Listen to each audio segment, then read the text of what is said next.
Praise the Lord. Praise the Lord. Praise the Lord. ಪಿತನಿಗೂ ಸುತನಿಗೂ ಮತ್ತು ಪವಿತ್ರಾತ್ಮರಿಗೂ ಮಹಿಮೆಯಾಗಲಿ. ಆದಿಯಲ್ಲಿದ್ದ ಹಾಗೆ ಈಗಲೂ ಯಾವಾಗಲೂ ಸದಾಕಾಲಕ್ಕೂ ಸ್ತೋತ್ರ ಉಂಟಾಗಲಿ. Praise the Lord. Praise the Lord. ಪ್ರಭು ಯೇಸುವಿನಲ್ಲಿ ನನ್ನ ಪ್ರಿಯ ಸಹೋದರ ಸಹೋದರಿಯರೇ, ದೇವರ ಮಕ್ಕಳೇ, ಪ್ರಭು ಯೇಸು ಕ್ರಿಸ್ತರ ಕೃಪಾವರ ಪ್ರಸಾದವು, ದೇವರ ಪ್ರೀತಿಯು, ಪವಿತ್ರಾತ್ಮರ ಅನ್ಯೋನ್ಯತೆಯು ನಿಮ್ಮೆಲ್ಲರೊಡನೆ ಇರಲಿ. Praise the Lord. Praise the Lord. Praise the Lord. ಪ್ರಿಯರೇ, ದೇವರು ದಾನವಾಗಿ ದಯಪಾಲಿಸಿದಂತಹ ಈ ಸುಂದರವಾದ ದಿನ, ದೇವರ ಪ್ರೀತಿಯಲ್ಲಿ ನೆಲೆಗೊಂಡಿರುವಂತಹ ಈ ಸುಂದರವಾದ ದಿನ, ದೇವರ ಪ್ರಸನ್ನತೆಯಲ್ಲಿ ತುಂಬಿಕೊಂಡಿರುವಂತಹ ಈ ಸುಂದರವಾದ ದಿನ, ಪ್ರಿಯ, ಈ ಸುಂದರವಾದ ದಿನದಲ್ಲಿ ನಾವೆಲ್ಲರೂ ದೈವ ಪ್ರಜೆಗಳಾಗಿ ಈ ಸಂದರ್ಭದಲ್ಲಿದ್ದೇವೆ. ದೇವರ ವಾಕ್ಯಕ್ಕಾಗಿ ಹಂಬಲಿಸಿ ಹಾತೊರೆಯುವವರಾಗಿದ್ದೇವೆ. ದೇವರು ಪ್ರೀತಿ ಸ್ವರೂಪಿ, ದೇವರು ಪ್ರೀತಿ ಸ್ವರೂಪಿ ಎಂಬಂತಹ ಸತ್ಯವನ್ನು ಅರಿತಂತಹ ಮಕ್ಕಳು ನಾವಾಗಿರುತ್ತೇವೆ. ನಮ್ಮ ದಿನನಿತ್ಯದ ಬದುಕಿನಲ್ಲಿ, ನಮ್ಮ ದಿನನಿತ್ಯದ ಜೀವಿತದಲ್ಲಿ ನಾವು ಎಷ್ಟೋ ಬಾರಿ ನಾವು ದೇವರ ಪ್ರೀತಿಯನ್ನು ನಾವು ನಿರಾಕರಿಸಿ ಬಿಡ್ತೇವೆ. ಹಾಗೂ ಆ ದೇವರ ಪ್ರೀತಿಯನ್ನು ಮರೆತು ಬಿಡ್ತೇವೆ. ದೇವರ ಪ್ರೀತಿಯನ್ನು ಮರೆತು ಈ ಲೌಕಿಕವಾದ ಪ್ರೀತಿಯೇ ಶಾಶ್ವತ ಎಂಬುದಾಗಿ ನಾವು ಚಿಂತಿಸುತ್ತೇವೆ. ಇದು ಒಬ್ಬ ಮನುಷ್ಯನ ಸ್ವಭಾವ, ಮನುಷ್ಯನ ಬಲಹೀನತೆ. ಪ್ರಿಯ, ನಾವೆಲ್ಲರೂ ದೇವರ ಮಕ್ಕಳು. We are all childrens of God. We are all childrens of God. ನಾವು ಈ ಸುಂದರವಾದ ಈ 3:30 ಗಂಟೆಯ ಸಮಯದಲ್ಲಿ ಈ ಸ್ವರ್ಗೀಯಮನ ಶುಶ್ರೂಷೆಯಲ್ಲಿ ನಾವು ಪಾಲುಗಾರರಾಗ್ತಾ ಇದ್ದೇವೆ. ಈ ಸ್ವರ್ಗೀಯವನ್ನ ಶುಶ್ರೂಷೆಯ ಪ್ರತಿಯೊಂದು ಹಂತಗಳು ನಾವು ಧ್ಯಾನಿಸುತ್ತೇವೆ. ಪ್ರಿಯರೇ, ನಾವು ಎಲ್ಲ ಪತ್ರಗಳನ್ನು ನಾವು ಧ್ಯಾನಿಸ್ತಾ ಹೋಗ್ತಾ ಇದ್ದೇವೆ. ಎಲ್ಲ ಪತ್ರಗಳನ್ನು ನಾವು ಈ ಕಳೆದ ವರ್ಷಗಳಿಂದ ನಾವು ಧ್ಯಾನಿಸ್ತಾ ಹೋಗ್ತಾ ಇದ್ದೇವೆ. ಹಲವಾರು ವಿಷಯಗಳು ನಮಗೆ ಮನವರಿಕೆಯಾಗಿದೆ. ಇದರಲ್ಲಿ ಸರ್ವಸಾಧಾರಣವಾಗಿ ಪ್ರತಿದಿನ ದೇವರ ವಾಕ್ಯವನ್ನು ಕೇಳುವಂತಹ ವಿಶ್ವಾಸಿಗಳಿದ್ದಾರೆ. ಹಾಗೆ ನೀವು ಇದನ್ನು ಮತ್ತೆ ನೀವು ಕೇಳಬಹುದು. ಯೂಟ್ಯೂಬ್ನಲ್ಲಿ ಹೋಗುವಾಗ ನಿಮಗೆ ಎಲ್ಲವೂ ಸಹ, ಪ್ರತಿದಿನದ ಎಲ್ಲ ಧ್ಯಾನಗಳು ಸಹ ನಿಮಗೆ ಯೂಟ್ಯೂಬ್ನಲ್ಲಿ ಸಿಗುತ್ತದೆ. ಸೊ ನೀವು ಯೂಟ್ಯೂಬಲ್ಲಿ ಅದನ್ನು ಸರ್ಚ್ ಮಾಡಬಹುದು. ಸ್ವರ್ಗೀಯ ಯಾತ್ರೆ ಎಂಬುದಾಗಿ ನೀವು ನೋಡುವಾಗ ಆ ಲಿಂಕ್ನಲ್ಲಿ ನಿಮಗೆ ಎಲ್ಲ ಧ್ಯಾನಗಳು, ಸುಮಾರು 4,000 ಧ್ಯಾನಗಳು ನಮಗೆ ಲಭ್ಯವಾಗುತ್ತದೆ. Praise the Lord. Praise the Lord. Praise the Lord. ನನ್ನ ಸಹೋದರನೇ, ಸಹೋದರಿ, ನಮ್ಮ ಜೀವಿತ ಕಾಲದಲ್ಲಿ ನಾವು ಹಲವಾರು ಅನುಭವಗಳನ್ನು ಪ್ರತಿಯೊಂದು ವ್ಯಕ್ತಿಗಳ ಮೂಲಕವಾಗಿ ನಾವು ನೋಡ್ತಾ ಇದ್ದೇವೆ.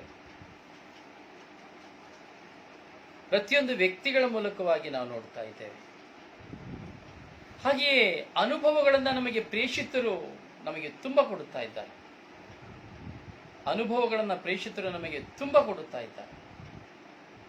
ಪತ್ರಗಳ ಮೂಲಕವಾಗಿ ಪೌಲರು 13 ಪುಸ್ತಕಗಳಲ್ಲಿ ಬರೆಯುತ್ತಾರೆ. ಯೋಹಾನರು ತನ್ನ ಪತ್ರಗಳಲ್ಲಿ ಬರೆಯುತ್ತಾರೆ. ಯಾಕೋಬರು ತನ್ನ ಪತ್ರಗಳಲ್ಲಿ ಬರೆಯುತ್ತಾರೆ. ಪೇತ್ರ ತನ್ನ ಪತ್ರದಲ್ಲಿ ಬರೆಯುತ್ತಾರೆ. ಹಾಗೆಯೇ ಯೂದನು ಸಹ ತನ್ನ ಪತ್ರದಲ್ಲಿ ಬರೆಯುತ್ತಾರೆ. ಇವತ್ತು ನಾವು ಯೂದನ ಪತ್ರವನ್ನು ನಾವು ಧ್ಯಾನಿಸಲಿಕ್ಕೆ ಹೋಗ್ತೇವೆ. ಬೈಬಲ್ನ ಕೊನೆಯ ಪುಸ್ತಕ ಈ ಪುಸ್ತಕವಾದ ಬಳಿಕ ನಾವು ನೋಡ್ತೇವೆ ರೆವಲೇಷನ್, ಪ್ರಕಟಣಾ ಗ್ರಂಥ. ಈ ಪ್ರಕಟಣಾ ಗ್ರಂಥಕ್ಕಿಂತ ಮುಂಚಿತವಾದಂತಹ ಪತ್ರವೇ ಯೂದನ ಪತ್ರ. ಈ ಯೂದ ಈ ಪತ್ರವನ್ನ ಬರೀಲಿಕ್ಕೆ ಒಂದು ಕಾರಣ ಇದೆ, ರೀಸನ್ ಇದೆ.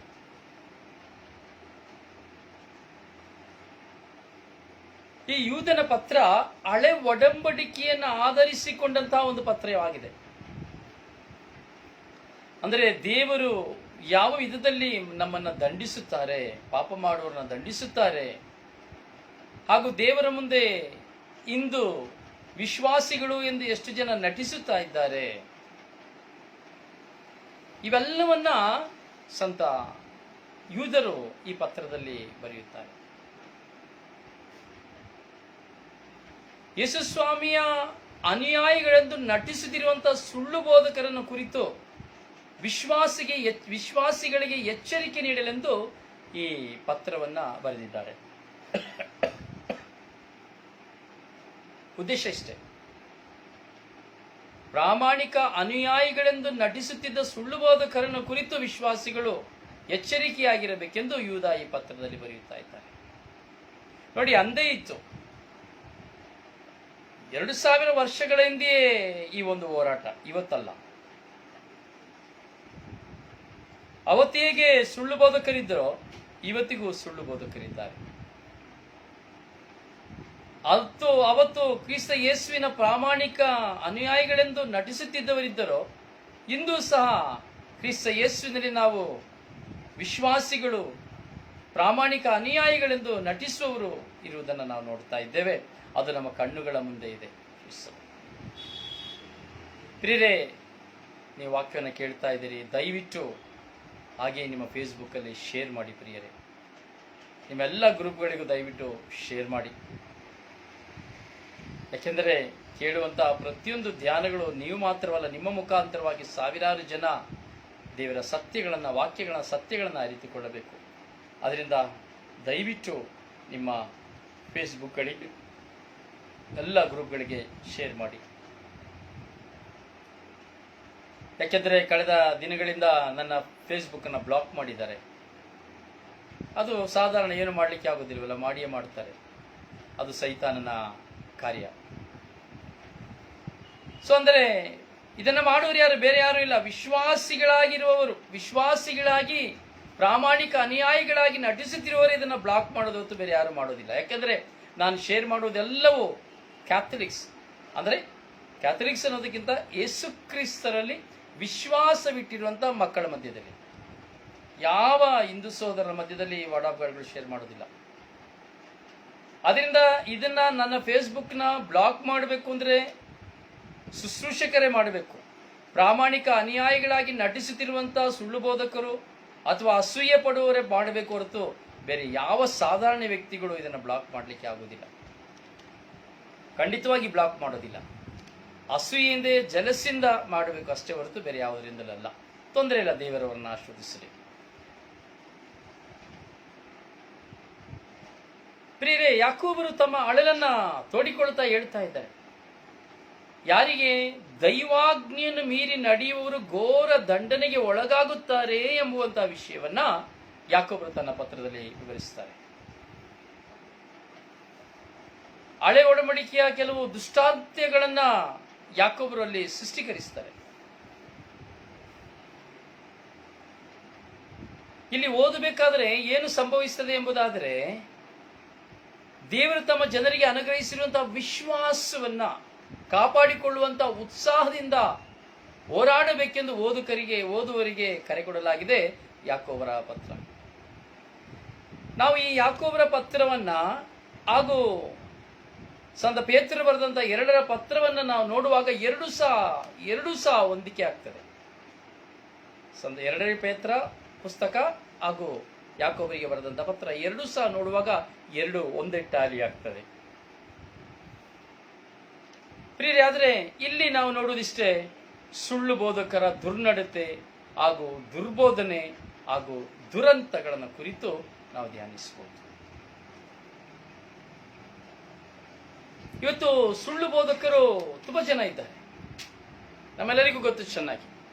ನಾನು ಸಹ ಸಾಕಷ್ಟು ನಿಮ್ಮ ಮುಂದೆ ಇಟ್ಟಿದ್ದೇನೆ. ನನಗಿಂತ ಹೆಚ್ಚಾಗಿ ನಿಮಗೆ ಗೊತ್ತು ಸುಳ್ಳು ಬೋಧಕರು ಯಾವ ವಿಧದಲ್ಲಿ, ಯಾವ ತರದಲ್ಲಿ ಸುಳ್ಳು ಬೋಧನೆಯನ್ನು ಮಾಡುತ್ತಾರೆ, ಜನರನ್ನ ತಮ್ಮತ್ತ ಸೆಳೆಯುತ್ತಾರೆ, ಹಾಗೂ ಜನರನ್ನ ಯಾವ ರೀತಿಯಾಗಿ ಭಯಪಡಿಸುತ್ತಾರೆ, ಜನರಲ್ಲಿ ಯಾವ ರೀತಿಯಲ್ಲಿ ಹಣ ಕೊಳ್ಳೆ ಹೊಡೆಯುತ್ತಾರೆ, ಹೇಗೆ ಹೆಣ್ಣುಗಳನ್ನು ಕೊಳ್ಳೆ ಹೊಡೆಯುತ್ತಾರೆ, ಯಾವ ರೀತಿಯಾಗಿದ್ದಾರೆ ಎಂಬುದು ನಮ್ಮೆಲ್ಲರಿಗೂ ಚೆನ್ನಾಗಿ ತಿಳಿದಂತಹ ವಿಷಯ. ಇದು ಇಂದಿನ ಕಾಲದಿಂದಲ್ಲ, ಅಂದಿನ ಕಾಲದಿಂದಲೂ ಸಹ ವಾಡಿಕೆಯಲ್ಲಿರುವಂತಹ ಒಂದು ವಿಷಯವಾಗಿ ಹೋಗಿದೆ, ಒಂದು ಸಿಡುಬು ಕಾಯಿಲೆಯಾಗಿ ಹೋಗಿದೆ. ಆದ್ದರಿಂದ ನಾವು ಧ್ಯಾನಿಸುವಂತಹ ಧ್ಯಾನಗಳನ್ನು ನಮ್ಮ ಜೀವಿತದಲ್ಲಿ ನಾವು ತುಂಬಾ ಆಳವಾಗಿ ಚಿಂತನೆಗೆ ತೆಗೆದುಕೊಳ್ಳಬೇಕು. ನೋಡಿ, ಸಂತ ಯೂದರು ದುರ್ಬೋಧಕರ ಬಗ್ಗೆ ಬರೀಬೇಕಾದ್ರೆ ತನ್ನ 1ನೇ ಅಧ್ಯಾಯದಲ್ಲಿ, ತನ್ನ ಪತ್ರದಲ್ಲಿ 1ನೇ ಅಧ್ಯಾಯದಲ್ಲಿ ಬರೆಯಬೇಕಾದ್ರೆ ಅವರು ಹೇಳ್ತಾರೆ, ಕೆಲವರು ಕಳ್ಳತನದಿಂದ ನಿಮ್ಮ ಸಭೆಗೆ ಸೇರಿಕೊಂಡಿದ್ದಾರೆ. ಕಳ್ಳತನದಿಂದ ನಿಮ್ಮ ಸಭೆಗೆ ಸೇರಿಕೊಂಡಿದ್ದಾರೆ. ನೋಡಿ, ಸಭೆಗಳು ಇವತ್ತೆಷ್ಟೋ ಇದೆ. ಕಥೋಲಿಕ ಧರ್ಮ ಸಭೆ ಹಾಗೂ ಇನ್ನು ಹಲವಾರು ಸಭೆಗಳಿದೆ. ಈ ಸಭೆಗಳು ಎಂದು ಹೇಳುವಾಗ ಎಲ್ಲಾ ಸಭೆಯಲ್ಲೂ ನಾವು ಆರಾಧಿಸುವುದು ಯೇಸು ಕ್ರಿಸ್ತರನ್ನು ಮಾತ್ರ, ದೇವರನ್ನೇ, ಬೇರೆ ಯಾರನ್ನೂ ಅಲ್ಲ. ಯಾವಾಗ ಕಳ್ಳಬೋಧಕ ಆಗುತ್ತಾನೆ ಎಂಬುದಾದರೆ, ಯಾವಾಗ ಒಂದು ಸಭೆಯನ್ನು ಕುರಿತು ಇನ್ನೊಂದು ಸಭೆಯೊಡನೆ ಸೇರಿ ವಾದ ವಿವಾದವನ್ನು ಮಾಡಿ ನನ್ನ ಸಭೆ ಸರಿ ಇಲ್ಲ, ನಿನ್ನ ಸಭೆ ಸರಿ ಇಲ್ಲ ಎಂಬುದಾಗಿ ಹೋರಾಟ ಮಾಡುತ್ತಾ, ನನ್ನ ಸಭೆಯೇ ಸರಿ, ನನ್ನ ಸಭೆಗೆ ಬಾ, ನಿನಗೆ ಸ್ವರ್ಗ ಸಿಗುತ್ತದೆ ಎಂದು ಹೇಳುವುದಾದರೆ ಅವನು ಸುಳ್ಳು ಬೋಧಕ, ದುರ್ಬೋಧಕ. ನನ್ನ ಸಭೆಯೇ ಸರಿ ಎಂದು ಹೇಳುವವನು ದುರ್ಬೋಧಕ, ಸುಳ್ಳು ಬೋಧಕ. ಇದನ್ನು ಎಲ್ಲರೂ ಎಕ್ಸೆಪ್ಟ್ ಮಾಡ್ಕೊಳ್ಬೇಕು. ಒಂದು ಚಿಕ್ಕ ಹುಡುಗನೂ ಸಹ ಎಕ್ಸೆಪ್ಟ್ ಮಾಡ್ಕೊಳ್ಳೇಬೇಕು. ಅಂದ್ರೆ ಅವನು ಎಷ್ಟರ ಮಟ್ಟಿಗೆ ಸುಳ್ಳು ಹೇಳುತ್ತಾನೆ ಎಂಬುದನ್ನ, ಅವನು ದುರ್ಬೋಧಕ ಎಂಬುದನ್ನು ಅವನ ಮಾತುಗಳು ವ್ಯಕ್ತಪಡಿಸುತ್ತದೆ. ನನ್ನ ಸಭೆಗೆ ಬರುವುದಾದರೆ ನೀನು ಸ್ವರ್ಗಕ್ಕೆ ಹೋಗುತ್ತೀಯಾ, ನೀನು ಆ ಸಭೆಯಲ್ಲಿರುವುದಾದರೆ ನೀನು ನರಕಕ್ಕೆ ಹೋಗುತ್ತೀಯಾ ಎಂಬುದಾದರೆ ಅವನು ಎಷ್ಟು ದೊಡ್ಡ ದುರ್ಬೋಧಕ, ಸುಳ್ಳು ಬೋಧಕ ಎಂಬುದನ್ನು ನಾವು ಗ್ರಹಿಸಬೇಕು. ಯಾರು ಹೇಳಿದ್ರು ಅವನಿಗೆ ನನ್ನ ಸಭೆಯಲ್ಲಿ ಹೋದರೆ ನೀನು ಸ್ವರ್ಗಕ್ಕೆ ಹೋಗ್ತೀಯಾ ಎಂಬುದಾಗಿ? ಏನು ದೇವರು ಅವನಿಗೆ ಅಗ್ರಿಮೆಂಟ್ ಮಾಡಿ ಕೊಟ್ಟಿದ್ದಾರಾ? ಇಲ್ಲ ದೇವರು ಇಳಿದು ಬಂದು ಅವನ ಸಭೆಯಲ್ಲಿ ಕುತ್ಕೊಂಡಿದ್ದಾರಾ? ಅವ ಯಾರು? ನಾನು ಯಾರು? ಈ ದುರ್ಬೋಧಕನಿಗೆ, ಸುಳ್ಳು ಬೋಧಕನಿಗೆ ಅವರು ಇವರು ಎಂಬುದಾಗಿ ಮಾತನಾಡುವಾಗಿಲ್ಲ. ಅದಕ್ಕೆ ಯಾಕೆಂದ್ರೆ ಅವನು ಸೈತಾನ ವಂಶಕ್ಕೆ ಸೇರಿದವನು, ಸೈತಾನನು. ಅದರಿಂದ ಅವನು ಎಂದೇಳುವ ಪದ ಸೈತಾನನು ಉಚ್ಚರಿಸುವಂತಹ ಪದ.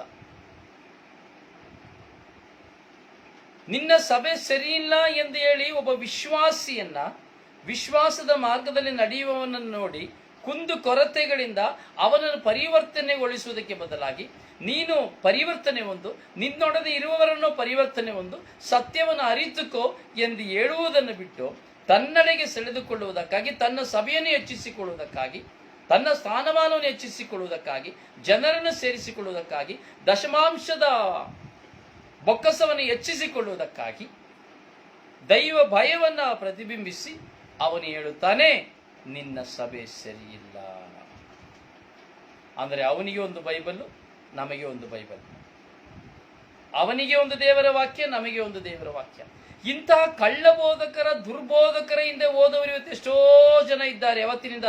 ಯೇಸುಸ್ವಾಮಿಯ ಕಾಲದಿಂದ ಹಿಡಿದು ಈ ಕಾಲದವರೆಗೆ.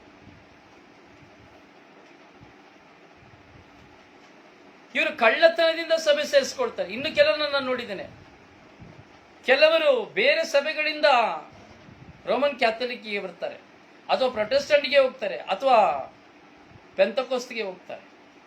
ಇನ್ನು ಕೆಲವರನ್ನು ನೋಡಿದ್ದೀನಿ, ದೇವಾಲಯದ ಬಾಗಿಲ ಬಳಿ ನಿಂತ್ಕೊಳ್ತಾರೆ, ಬಲಿಪೂಜೆ ಮುಗಿಸಿ ಬರುವಾಗ ಪ್ರೈಸ್ ದಿ ಲಾರ್ಡ್ ಎಂಬುದಾಗಿ ಹೇಳುತ್ತಾರೆ.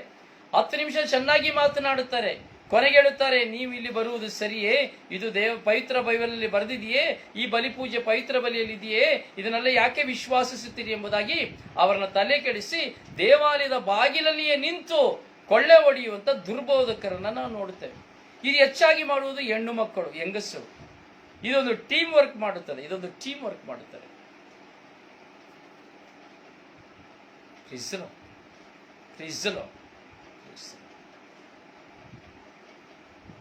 ಹೌದು ನನ್ನ ಸಹೋದರನೇ, ಸಹೋದರಿ, ಒಬ್ಬ ದುರ್ಬೋಧಕ ಯಾರು ಎಂಬುದನ್ನು ನಾವು ಚೆನ್ನಾಗಿ ಅರಿತುಕೊಳ್ಳಲಿಕ್ಕೆ ಸಾಧ್ಯ. ಸಭೆಯೊಳಗೆ ನುಸುಳುತ್ತಾರೆ, ಸಭೆಯಲ್ಲಿ ಗೊಂದಲವನ್ನೇ ಬಿಸುತ್ತಾರೆ, ಸಭೆಯಲ್ಲಿ ಹೋರಾಟವನ್ನು ತರುತ್ತಾರೆ, ಇಲ್ಲ ಸಲ್ಲದವುಗಳನ್ನು ಹೇಳುತ್ತಾರೆ, ಕುರಿ ಮಂದೆಯನ್ನ ಚದುರಿಸುತ್ತಾರೆ. ಏನಾದರೂ ಪ್ರಯೋಜನವಿದೆಯೇ? ಅಂದರೆ ಅವನು ದೇವರ ದೃಷ್ಟಿಯಲ್ಲಿ ದುರ್ಬೋಧಕ, ಸುಳ್ಳು ಬೋಧಕ. ಪ್ರಿಯರೇ, ಒಂದು ನಿಜವಾದ ವಿಶ್ವಾಸಿ, ಒಬ್ಬ ನಿಜವಾದ ವಿಶ್ವಾಸಿ ಯೇಸು ಕ್ರಿಸ್ತನನ್ನು ಅನುಸರಿಸುವವನು ಯಾವ ಕಾರಣಕ್ಕೂ ಯಾವ ಸಭೆಯೊಳಗೆ ಹೋಗಿ ನೀನು ನನ್ನ ಸಭೆಗೆ ಬಾ, ನಿನ್ನ ಸಭೆ ಸರಿ ಇಲ್ಲ ಎಂದು ಹೇಳಲು ಸಾಧ್ಯವೇ ಇಲ್ಲ. ಅವನು ಹೇಳುವುದೂ ಇಲ್ಲ. ಯಾಕಂದರೆ ಯೇಸು ಕ್ರಿಸ್ತನಲ್ಲಿ ಅವನು ವಿಶ್ವಾಸವಿಟ್ಟಿದ್ದಾನೆ ಎಂಬುದಾದರೆ ಅವನಲ್ಲಿ ಪವಿತ್ರ ಆತ್ಮರು ನೆಲೆಗೊಂಡಿದ್ದಾರೆ. ಪವಿತ್ರ ಆತ್ಮರು ನೆಲೆಗೊಂಡಿರುವಾಗ ಅವನು ಯಾವ ಸಭೆಯನ್ನು ಕುರಿತು, ಯಾವ ವ್ಯಕ್ತಿಯನ್ನು ಕುರಿತು ದೂಷಣೆಗಳಾಗಲಿ ನಿಂದನೆಗಳಾಗಲಿ ಅವನು ಮಾಡಲು ಸಾಧ್ಯವಿಲ್ಲ.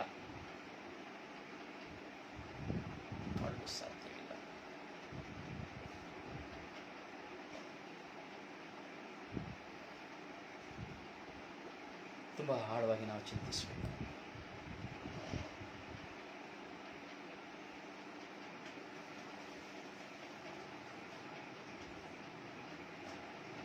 ಒಂದು ಸಭೆಯಲ್ಲಿ ನುಸುಳುತ್ತಾರೆ. ಮೊದಲನೆಯದಾಗಿ ಇಂತಹ ಒಂದು ಹೋರಾಟಗಳನ್ನು ತಂದು ಸಭೆಯನ್ನು ಒಡೆದಾಕುವುದಕ್ಕಾಗಿ, ಒಳ್ಳೆಯ ಹಣವನ್ನು ಮಾಡುವುದಕ್ಕಾಗಿ. ಇವತ್ತು ನೋಡಿ, ದಶಮಾಂಶ ಎಂದು ಹೇಳುವಂತಹ ಸಭೆಗಳೆಲ್ಲವೂ ಕಚ್ಚಾಟದ ಸಭೆ. ಸಾವಿರಾರು ಸಭೆಗಳಿದೆ, 6,000 ಸಭೆಗಳಿಗಿಂತ ಹೆಚ್ಚು ಸಭೆಗಳಿದೆ.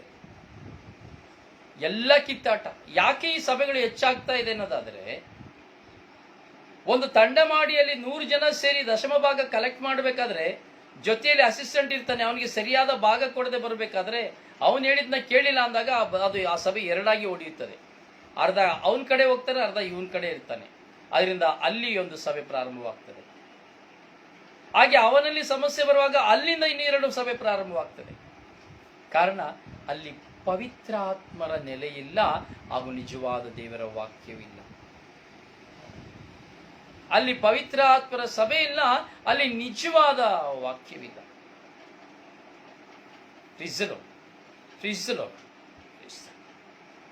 ಹೌದು ನನ್ನ ಸಹೋದರ ಸಹೋದರಿ, ನಾವು ನಮ್ಮ ಜೀವಿತದಲ್ಲಿ ಸತ್ಯವನ್ನ ಅರಿಯಬೇಕು, ನಾವು ಸತ್ಯವನ್ನ ತಿಳಿಯಬೇಕು.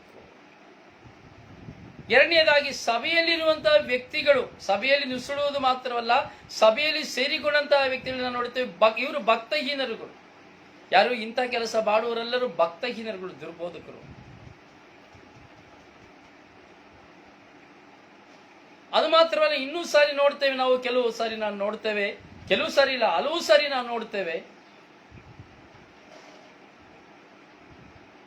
ದೇವರ ಅನುಗ್ರಹದ ನೆಪದಲ್ಲಿ ಕಾಮಾಭಿಲಾಷೆಗಳನ್ನು ಸಮರ್ಪಿಸಿಕೊಳ್ಳುತ್ತಿರುವುದನ್ನು ನಾವು ನೋಡುತ್ತೇವೆ. ದೇವರ ಅನುಗ್ರಹದ ನೆಪದಲ್ಲಿ ನಾನು ಬೋಧಕ, ನಾನು ಫಾದರ್, ನಾನು ಗುರು, ನಾನು ಪಾಸ್ಟರ್, ನಾನು ಸಭಾಪಾಲಕ ಎಂಬಂತ ನೆಪದಲ್ಲಿ ಕಾಮಾಭಿಲಾಷೆಯಿಂದ ಜೀವಿಸುವವರನ್ನು ನಾವು ನೋಡ್ತಾ ಇದ್ದೇವೆ. ಹಲವಾರು ಜನರನ್ನ, ನಾನಂತೂ ತುಂಬಾ ಜನರನ್ನ ನೋಡಿಬಿಟ್ಟಿದ್ದೇನೆ. ದುರ್ಬೋಧಕರು.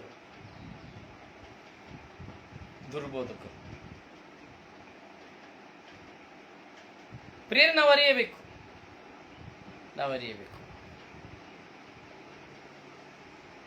ಕಾಮಾಭಿಲಾಷೆ ದೇವರ ಅನುಗ್ರಹದ ನೇಮದಲ್ಲಿ ತುಂಬಾ ಭಕ್ತಿ, ತುಂಬಾ ವಿಶ್ವಾಸ, ಒಳ್ಳೆ ಹಾಡು, ಒಳ್ಳೆ ಮನೋಭಾವನೆಯಾಗಿ ಒಳ್ಳೆಯ ಪ್ರಸಂಗಗಳು, ಒಳ್ಳೆಯ ಬಲಿ ಪೂಜೆಗಳು, ಒಳ್ಳೆಯ ಆರಾಧನೆಗಳು, ಒಳ್ಳೆಯ ಮಿಷನ್ಗಳು, ಒಳ್ಳೊಳ್ಳೆಯ ಕೈತಟ್ಟೆಗಳು, ಕೈಗಳನ್ನ ಎತ್ತಿ ತಟ್ಟಿ ಆರಾಧಿಸುವಿಕೆ.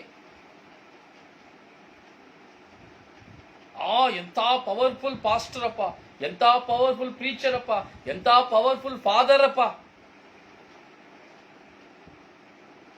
ಎಸ್, ವೆರಿ ಗುಡ್, ಹೌದು. ಆದರೆ ಈ ನೆಪದಲ್ಲಿ ಇವತ್ತು 90% ಕಾಮಾಭಿಲಾಷೆಯಿಂದ ತುಂಬಿ ಹೋಗ್ತಾ ಇದ್ದಾರೆ. ಇವತ್ತು 90% ಒಂದು ಪ್ರೀಸ್ಟ್ ಆಗಬಹುದು, ಒಂದು ಪಾಸ್ಟರ್ ಆಗ್ಬೋದು, ಒಬ್ಬ ಸಭಾಪಾಲಕ ಆಗ್ಬೋದು, ಒಬ್ಬ ಶುಭ ಸಂದೇಶ ಸಾರುವವನಾಗಬಹುದು, ವಿಶ್ವಾಸಿ ಎಂದು ಹೇಳುವಂತಹ ಯಾವುದೇ ವ್ಯಕ್ತಿ ಆಗಬಹುದು, ನನ್ನ ಸಭೆ ನಿನ್ನ ಸಭೆ ಎಂದು ಹೇಳುವಂತಹ ಯಾವುದೇ ವ್ಯಕ್ತಿ ಆಗಬಹುದು. ನಾವು ನೋಡ್ತೇವೆ ಕಾಮಾಭಿಲಾಷೆಯಿಂದ ಜೀವಿಸುತ್ತಿರುವಂತಹ ವ್ಯಕ್ತಿಗಳು,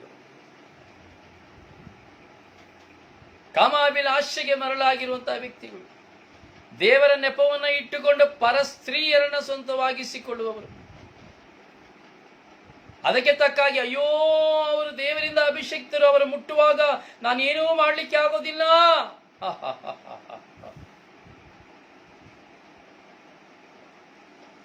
ಕಾಮಾಭಿಲಾಷೆ ಒಂದೆಡೆ, ಹಣಮೋಹ ಒಂದೆಡೆ, ದುರ್ಬೋಧಕನ ಸ್ವಭಾವ, ಸುಳ್ಳುಬೋಧಕನ ಸ್ವಭಾವ.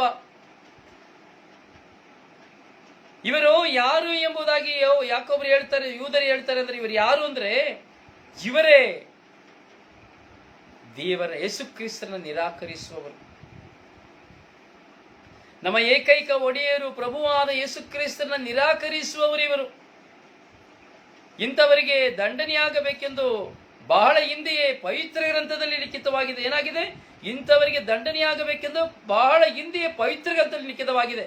ನಾನು ಹೇಳಿ ಅಲ್ಲ, ನೀವು ಹೇಳಿ ಅಲ್ಲ. ಇದನ್ನು ನಾನು ಹೇಳ್ತಾ ಇಲ್ಲ. ಯೂದರು ತನ್ನ ಪತ್ರದಲ್ಲಿ 3ನೇ ಅಧ್ಯಾಯದಲ್ಲಿ 4ನೇ ವಾಕ್ಯದಲ್ಲಿ ಸ್ಪಷ್ಟವಾಗಿ ಹೇಳ್ತಾ ಇದ್ದಾರೆ.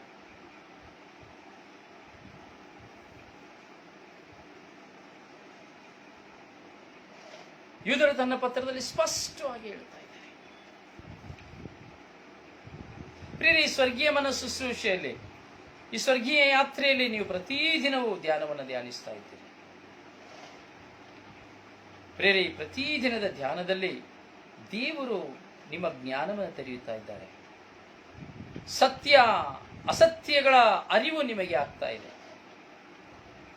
ಬಹುಶಃ ಈ ಒಂದು ಸೆಷನ್ಗಳನ್ನ ಒಂದು ಪಾಸ್ಟರ್ ಆಗಲಿ, ಒಬ್ಬ ಸಭಾಪಾಲಕ ಆಗಲಿ, ಒಬ್ಬ ಶುಶ್ರೂಷಕಾಗಲಿ, ಒಂದು ಫಾದರ್ ಗುರುವಾಗಲಿ ಕೇಳುವಾಗ ನಿಜವಾಗಿಯೂ ಎದೆಯಲ್ಲಿ ಬರ್ಜಿಯನ್ನು ತಿವಿದಂತಾಗಬಹುದು. ಯಾರಿಗೆ? ದುರ್ಬೋಧಕನಾಗಿ, ಸುಳ್ಳು ಬೋಧಕನಾಗಿ ಇಂಥ ಕೆಲಸವನ್ನು ಮಾಡುವವನಿಗೆ. ಇವತ್ತು ಇವರೇ ಹೆಚ್ಚಿಕೊಂಡಿದ್ದಾರೆ. ಯೇಸು ಹೇಳಿದರೆ, ಉದ್ದುದ್ದ ನಿಲುವಂಗಿಗಳನ್ನು ತೊಟ್ಟುಕೊಂಡು ರಸ್ತೆಗಳಲ್ಲಿ ವಂದನೋಪಚಾರಗಳನ್ನು ಸ್ವೀಕರಿಸಿಕೊಂಡು ಉದ್ದುದ ಪ್ರಾರ್ಥನೆಗಳನ್ನು ಹೇಳಿಕೊಂಡು ಆಮೇನ್ ಎಂದುಕೊಂಡು ಡ್ರಾಮಾ ಮಾಡುವರು.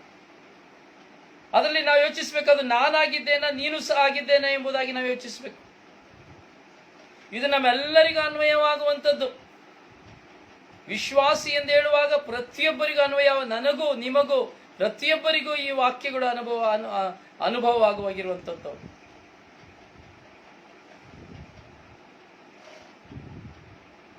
ಪ್ರಿಯರೇ, ದೇವರ ವಾಕ್ಯವನ್ನು ನಾವು ಧ್ಯಾನಿಸ್ತೇವೆ.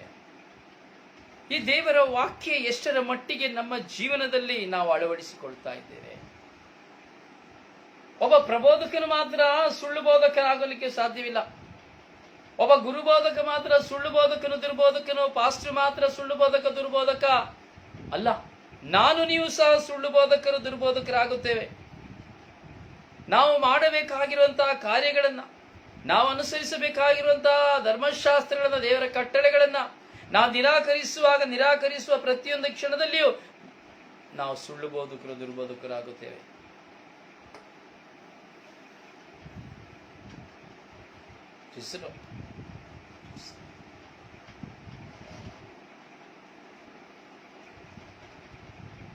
ನಾನು ಕೇಳಿದ ಒಂದು ವಿಶ್ವಾಸಿಯನ್ನ, ಅಯ್ಯ, ನೀನು ಕೊಡುವ ಪ್ರಸಂಗಕ್ಕೂ ನಿನ್ನ ಜೀವಿತಕ್ಕೂ ಏನಾದರೂ ಸಂಬಂಧವಿದೆಯಾ ಎಂಬುದಾಗಿ. ನೀನು ಕೊಡುವ ಪ್ರಸಂಗಕ್ಕೂ ನಿನಗೂ ಏನಾದರೂ ಸಂಬಂಧವಿದೆಯಾ? ಇಂತಹ ಒಂದು ಜೀವನವನ್ನು ಹೇಗೆ ಮಾಡುತ್ತೀಯ ಎಂಬುದಾಗಿ ಕೇಳಿದೆ. ಆತ ನನಗೆ ತಿರುಗಿ ಬಿದ್ದ.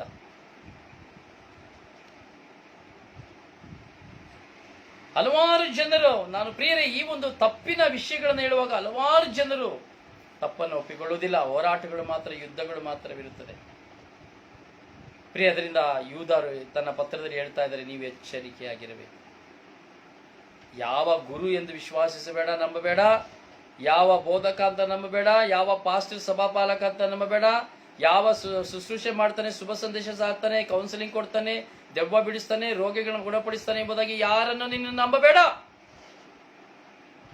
ಅವನ ದುರ್ಬೋಧನೆಯಿಂದ ಕುಯುಕ್ತಿ ಇರುತ್ತದೆ. ಅಥವಾ ನಿನ್ನ ಹಣಕ್ಕಾಗಿ, ಆಸ್ತಿಗಾಗಿ, ಅಥವಾ ನಿನ್ನ ದೇಹಕ್ಕಾಗಿ, ಕಾಮಕತನಕ್ಕಾಗಿ ಅವನ ಒಳಸಂಚನ ನೀನು ಅರಿಯಬೇಕು ಎಂಬುದಾಗಿ ದೇವರ ವಾಕ್ಯ ಹೇಳುತ್ತದೆ.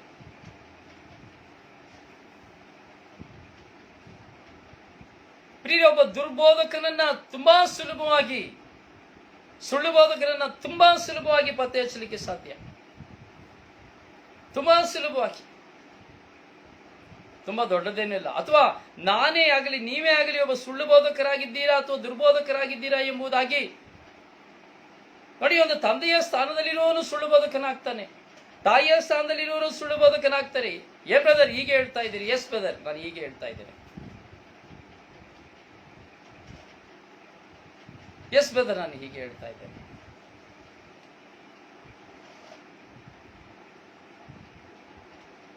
ನಾನು ಸುಳ್ಳು ಬೋಧಕ. ಒಂದು ತಂದೆಯಾಗಿ ಇದ್ದು ನನ್ನ ತಂದೆಯ ಕರ್ತವ್ಯವನ್ನು ನಾನು ಮಾಡದೆ, ನಾನು ತಪ್ಪನ್ನು ಮಾಡುತ್ತಾ ಪಾಪವನ್ನು ಮಾಡುತ್ತಾ ನನ್ನ ಮಕ್ಕಳನ್ನು ಕುರಿತು ನಾನು ನೀನು ಮಾಡು, ಸರಿ ಮಾಡು, ನೀನು ಸರಿ ಮಾಡು ಎಂದು ಹೇಳುವುದಾದರೆ ನಾನು ದುರ್ಬೋಧಕ, ಸುಳ್ಳು ಬೋಧಕ. ಒಂದು ತಾಯಿಯ ಸ್ಥಾನದಲ್ಲಿ ಇದ್ದುಕೊಂಡು ನಾನು ಮಾಡಬಾರದಂತ ಕೆಲಸಗಳನ್ನು ಮಾಡುತ್ತಾ, ಕುಟುಂಬಕ್ಕೆ ವಿರುದ್ಧವಾಗಿ, ಪತಿಗೆ ವಿರುದ್ಧವಾಗಿ, ದೇವರಿಗೆ ವಿರುದ್ಧವಾಗಿ ನಾನು ಕೆಲಸವನ್ನು ಮಾಡುತ್ತಾ, ನನ್ನ ಮಕ್ಕಳನ್ನು, ನನ್ನ ಪತಿಯನ್ನು ನಾನು ನೀನು ಹೀಗೆ ಮಾಡು, ನಾನು ಹಾಗೆ ಮಾಡು ಎಂದು ಹೇಳುವುದಾದರೆ ನೀನು ಸುಳ್ಳು ಬೋಧಕ, ಸುಳ್ಳು ದುರ್ಬೋಧಕಿ, ಸುಳ್ಳು ಕಳ್ಳ ಬೋಧಕಿ.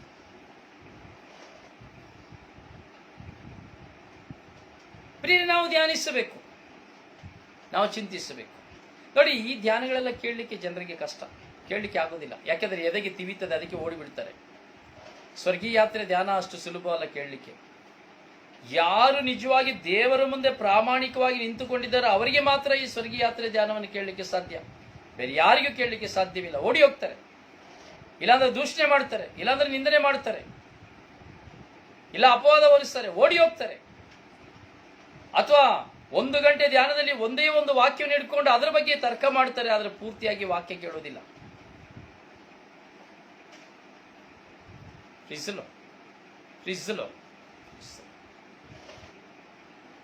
ಪ್ರಿಯರೇ, ನಾವು ಧ್ಯಾನಿಸಬೇಕು. ನಾವು ದುರ್ಬೋಧಕರಾಗಬಾರದು, ಮತ್ತೊಬ್ಬರು ದುರ್ಬೋಧಕರಾಗಲು ನಾವು ಬಿಡಬಾರದು. ಹಾಗೂ ಒಬ್ಬ ಯೇಸು ಕ್ರಿಸ್ತರಲ್ಲಿ ಪ್ರಾಮಾಣಿಕ ಎಂದು ಪ್ರಾರ್ಥನೆ ಮಾಡುವ ಬರುವನ್ನ, ಬಲಿಪೂಜೆ ಕೊಡಲು ಬರುವ ಗುರುವನ್ನ, ಪಾಸ್ಟರ್ನ, ಸಭಾಪಾಲಕರನ್ನ ದೇವರು ಎಂಬುದಾಗಿ ಯಾರು ಸಹ ಯಾವ ವಿಧವಾದಂತ ಸರಾಗವನ್ನ ಕೊಡಬಾರದು. ಅವರು ನಮ್ಮ ಮೇಲೆ ಯಾವುದೇ ವಿಧದಲ್ಲಿ ಕ್ರಿಯೆ ಮಾಡಲು ನಾವು ಅವಕಾಶವನ್ನು ಕೊಡಬಾರದು.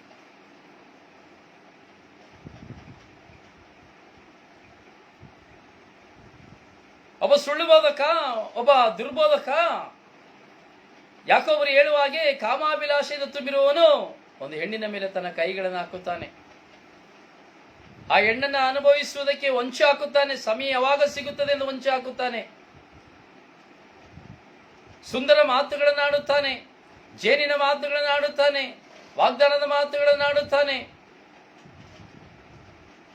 ಅದಕ್ಕೆ ಯಾಕೆ ಯೂದರು ಹೇಳ್ತಾ ಇದ್ದಾರೆ, ನಮ್ಮ ದೇವರ ಅನುಗ್ರಹದ ನೆಪದಲ್ಲಿ ತಮ್ಮ ಕಾಮಾಭಿಲಾಷೆಗಳನ್ನು ಸಮರ್ಪಿಸಿಕೊಳ್ಳುತ್ತಿರುವರು. ಇವರು ಯೇಸು ಕ್ರಿಸ್ತರ ಒಡೆಯರಾದ ಯೇಸು ಪ್ರಭುವಾದ ಯೇಸು ಕ್ರಿಸ್ತರನ್ನು ನಿರಾಕರಿಸುವವರು ಇವರೇ. ಇಂಥವರಿಗೆ ದಂಡನೆಯಾಗಬೇಕೆಂದೇ ಬಹಳ ಹಿಂದೆಯೇ ಪವಿತ್ರ ಗ್ರಂಥದಲ್ಲಿ ಲಿಖಿತವಾಗಿದೆ. ಯೋಚನೆ ಮಾಡಿಲ್ಲ. ಇವತ್ತು ನಾವು ಹೆಚ್ಚಾಗಿ ಸತ್ಯದ ಬೋಧನೆಯನ್ನು ಕೇಳುವುದಕ್ಕಿಂತ ಹೆಚ್ಚಾಗಿ ಇವತ್ತು ನಾವು ದುರ್ಬೋಧನೆಗಳನ್ನೇ ಹೆಚ್ಚು ಕೇಳ್ತಾ ಇರುವಂಥದ್ದು.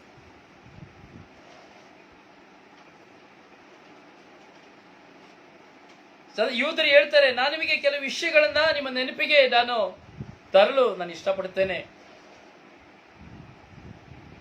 ನೋಡಿ, ದೇವರು ಈಜಿಪ್ಟ್ನಿಂದ ತನ್ನ ಸ್ವಂತ ಜನರನ್ನ ಕೆಂಪು ಸಮುದ್ರವನ್ನ ದಾಟಿಸಿ ಬಂದರು. ಸಮುದ್ರವನ್ನು ಇಬ್ಬಾಗವಾಗಿಸಿ ಅವರನ್ನ ಜೀವ ಸಂರಕ್ಷಿಸಿ, ಅವರ ಪ್ರಾಣಕ್ಕೆ ಹಾನಿಯಾಗದಂತೆ ಸಂರಕ್ಷಿಸಿ, ಅವರನ್ನ ಆ ಭಾಗದಿಂದ ಈ ಭಾಗಕ್ಕೆ ಸಮುದ್ರದ ಮಧ್ಯದಲ್ಲಿ ಹಾದಿ ಮಾಡಿ ಅವರನ್ನ ಕರೆದುಕೊಂಡು ಬಂದರು. ಅವರನ್ನ ಮರಣಕ್ಕೆ ದೇವರು ಇವು ಮಾಡಲಿಲ್ಲ, ಸಾವಿಗೆ ಅವರನ್ನ ಬಿಡಲಿಲ್ಲ.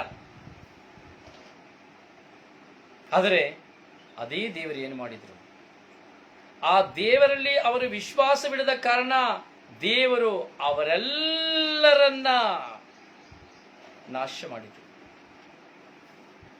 ದೇವರೇ ನಾಶ ಮಾಡಿದ್ರು. ಯಾಕೆ? ಅದಕ್ಕೆ ಮುಂಚೆನೇ ದೇವರು ನಾಶ ಮಾಡಬಹುದಾಗಿತ್ತು.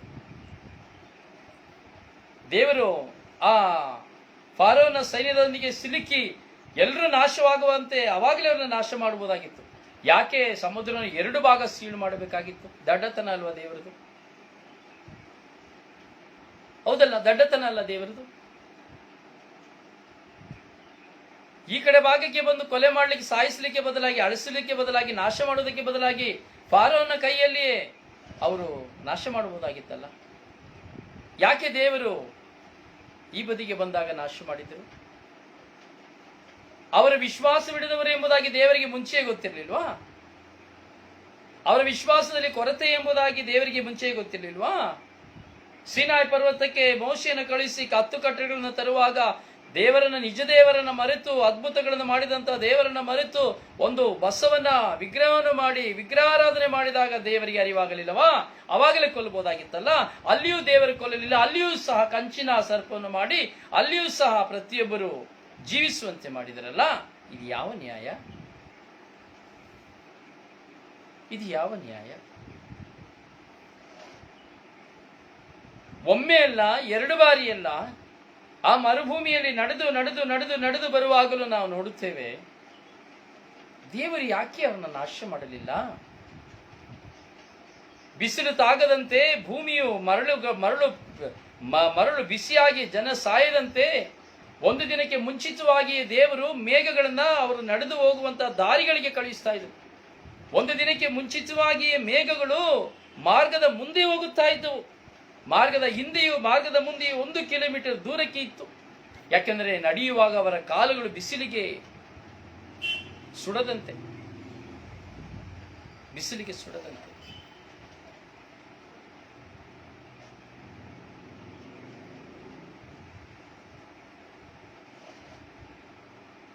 ರಾತ್ರಿ ಯಾವ ವಿಷಸರ್ಪಗಳು ಕಚ್ಚಬಾರದು, ರಕ್ಷಣೆ ಬೇಕೆಂಬುದಾಗಿ ಅಗ್ನಿಸ್ತಂಭವನ್ನು ಇರಿಸಿದ್ರು. ಯಾಕೆ? ಅಲ್ಲೇ ಕೊಲೆ ಮಾಡಬಹುದಾಗಿತ್ತಲ್ಲ. ಹೊಟ್ಟೆ ಹಸಿವಿನಲ್ಲಿ ಸಾಯಬಾರದೆಂಬುದಾಗಿ ಆಕಾಶದಿಂದ ಬೆಳಗಾಗಬೇಕಾದ್ರೆ 5 ಗಂಟೆಗೆ ಊಟವಿಲ್ಲದೆ ಕೊಲ್ಲಬಹುದಾಗಿತ್ತಲ್ಲ.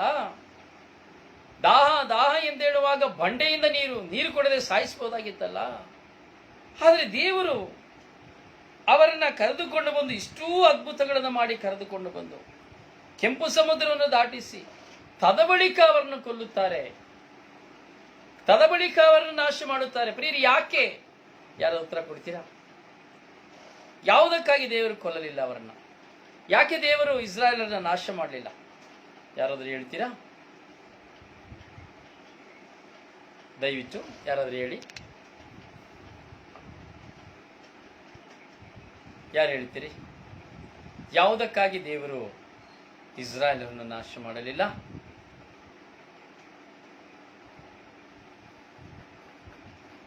ನನ್ನ ಪ್ರಶ್ನೆ, ನಿಮ್ಮ ಉತ್ತರ. ಯಾವುದಕ್ಕಾಗಿ?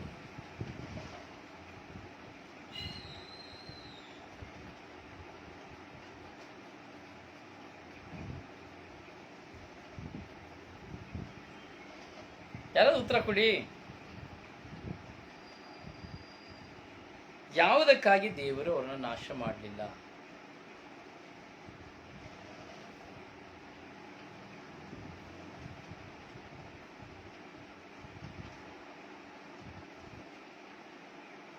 ಯಾವುದಕ್ಕಾಗಿ? ಬ್ರದರ್ ರಿಚರ್ಡ್, ಯಾವುದಕ್ಕಾಗಿ ನಾಶ ಮಾಡಲಿಲ್ಲ ದೇವರು?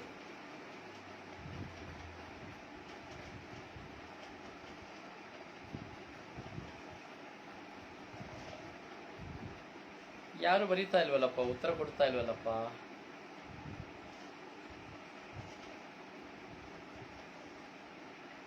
ನಿಮ್ಮ ಮುಂದೆ ಇರುವುದೆಲ್ಲವೂ ಸತ್ಯ ಸಂಗತಿಗಳು. ಕೇವಲ ನಾನು ಮಾತ್ರ ಸಾರ್ತಾ ಇರುವುದಲ್ಲ, ನೀವು ಸಹ ಸಾರಬೇಕಲ್ವಾ? ನಿಮ್ಮಲ್ಲಿಯೂ ಉತ್ತರಗಳು ಏನಿದೆ ಎಂಬುದು ಅರಿವಾಗಬೇಕಲ್ಲ. ಬರೇ ವಾಕ್ಯವನ್ನು ಕೇಳಿ ಹೋಗ್ಬಿಟ್ರೆ ಪ್ರಯೋಜನ ಇಲ್ಲ. ನಾನು ಸಹ ವಾಕ್ಯದೊಂದಿಗೆ ಮಾತನಾಡಬೇಕಲ್ವಾ? ಅಂದ್ರೆ ನೀವು ಮಾತನಾಡಬೇಕಲ್ವಾ? ಯಾಕೆ ದೇವರು ಇಷ್ಟೂ ಹೋರಾಟ ಬಂದರೂ ಅವ್ರನ್ನ ಕೊಲ್ಲದೆ ತದನಂತರ ದೇವರು ಅವ್ರನ್ನ ನಾಶ ಮಾಡಿದ್ರು?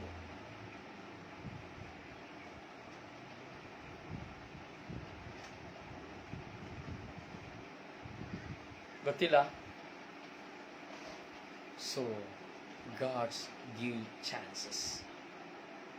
ದೇವರು ಅವರಿಗೆ ಅವಕಾಶಗಳನ್ನು ಕೊಟ್ಟರು. ದೇವರು ಅವರುಗಳಿಗೆ ಅವಕಾಶವನ್ನು ಕೊಟ್ಟರು. ಇವತ್ತು ಸರಿಯಾಗಬಹುದು, ನಾಳೆ ಸರಿಯಾಗಬಹುದು, ನಾಡಿದ್ದು ಸರಿಯಾಗಬಹುದು, ಮರುದಿನ ಸರಿಯಾಗಬಹುದು. ದೇವರು ಕಾಲಾವಕಾಶವನ್ನು ಇಂದಿಗೂ ಅದೇ ದೇವರು ನನಗೂ ನಿಮಗೂ ಸಹ ಕಾಲಾವಕಾಶವನ್ನು ಕೊಡುತ್ತಾ ಇದ್ದಾರೆ. ತಕ್ಷಣದಲ್ಲಿ ನಮ್ಮನ್ನ ದೇವರು ನಾಶ ಮಾಡಲಿಕ್ಕೆ ಅನುಮತಿಸುವುದಿಲ್ಲ.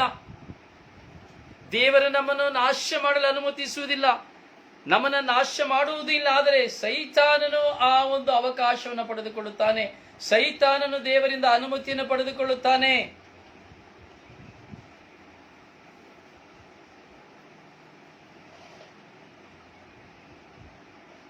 ಸೈತಾನನು ಅವಕಾಶವನ್ನು ಪಡೆದುಕೊಳ್ಳುತ್ತಾನೆ, ಅನುಮತಿಯನ್ನು ಪಡೆದುಕೊಳ್ಳುತ್ತಾನೆ. ಯಾವಾಗ ದೇವರಿಗೆ ವಿರುದ್ಧವಾದ ಕಾರ್ಯಗಳಲ್ಲಿ ಒಬ್ಬ ಮನುಷ್ಯಳು ಒಂದಾಗುತ್ತಾಳೋ ಅವನು ಸೈತಾನನಿಗೆ ಸ್ವಂತದವನಾಗುತ್ತಾನೆ, ಸ್ವಂತದವಳಾಗುತ್ತಾಳೆ. ಆಗ ಅವನ ಮೇಲೆ ಅಧಿಕಾರ ಸಂಪೂರ್ಣವು ಸೈತಾನದಾಗಿರುತ್ತದೆ ಹೊರತು ದೇವರದಾಗಿರುವುದಿಲ್ಲ. ದೇವರದಾಗಿರುವುದಿಲ್ಲ.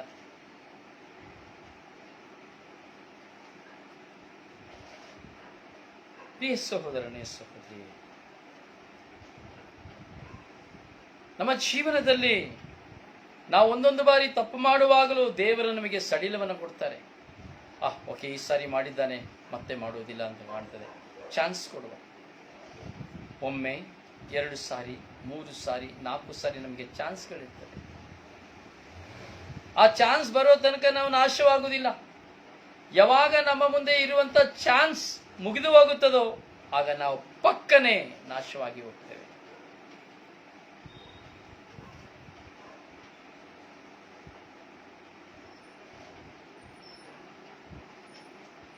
ನೋಡಿ, ಈ ವಿಷಯವನ್ನು ಕುರಿತು ನಾವು ಧ್ಯಾನಿಸಬೇಕಾದ್ರೆ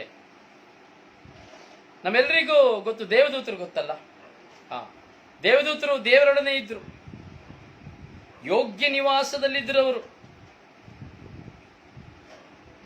ಯೋಗ್ಯ ನಿವಾಸದಲ್ಲಿದ್ದರು. ಅಂತ್ಯಸ್ಥವನ್ನು ಅವರು ಆದ್ಯವಾದ ಅಂತ್ಯಸ್ಥವನ್ನು ಉಳಿಸಿಕೊಂಡಿದ್ರು. ಯಾವಾಗ ಇವರು ಪಾಪಕ್ಕೆ, ಈ ದೇವದೂತರುಗಳು ಪಾಪಕ್ಕೆ ಗುಲಾಮರಾದರು, ಯಾವಾಗ ಪಾಪಕ್ಕೆ ಅವರು ಒಳಗಾದರು, ಅವರನ್ನ ಶಾಶ್ವತ ಸಂಕೋಲೆಗಳಿಂದ ಬಂಧಿಸಲಾಯಿತು. ಇವರನ್ನ ಕಾರ್ಗತ್ತಲಿನ ಕೋಣೆಯಲ್ಲಿ ಕೂಡಿಡಲಾಯಿತು ಎಂಬುದಾಗಿ ಯೂದರು ತನ್ನ ಪತ್ರದಲ್ಲಿ ಪವಿತ್ರಾತ್ಮ ಭರಿತರಾಗಿ ಈ ಒಂದು ದೊಡ್ಡ ರಹಸ್ಯವನ್ನು ಅಲ್ಲಿ ತಿಳಿಯಪಡಿಸ್ತಾರೆ.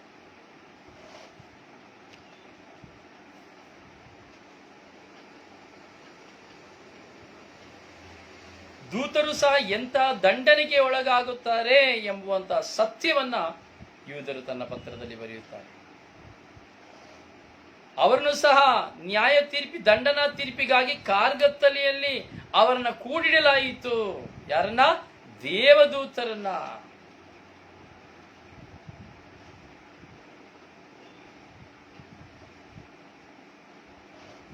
ಈ ದೇವದೂತರಂತೆಯೇ ಈ ಸೊದೋಮ್ ಗೋಮರ ಪಟ್ಟಣದ ಸುತ್ತಲಿರುವಂತಹ ವ್ಯಕ್ತಿಗಳು ಜೀವಿಸಿದರು,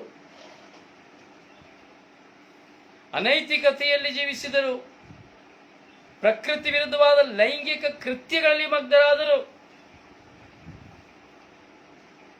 ನೋಡಿ, ಲೈಂಗಿಕವಾದಂತ ಅಂದ್ರೆ ಕಾಮುಕ, ಸೆಕ್ಸುಯಾಲಿಟಿ, ಅಡಲ್ಟರಿಯಲ್ಲಿ ಒಂದಾದರು.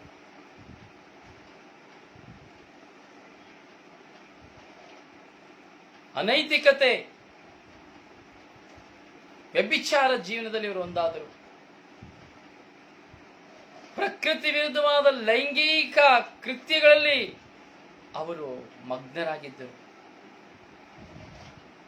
ನೋಡಿ, ಪ್ರಕೃತಿಗೆ ವಿರುದ್ಧವಾದಂತಹ ಲೈಂಗಿಕತೆ ಒಂದು ಡಿಫರೆಂಟ್.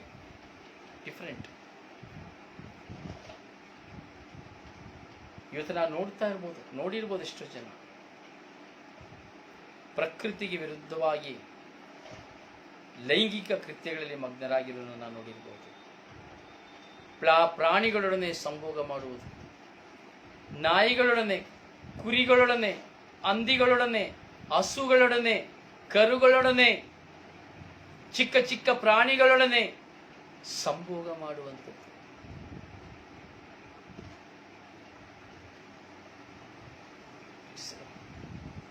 ಪ್ರಿಯರೇ, ಕೆಲವು ಸಂಗತಿಗಳನ್ನು ನಿಮ್ಮ ಮುಂದೆ ನಾನು ಹೇಳಲೇಬೇಕು.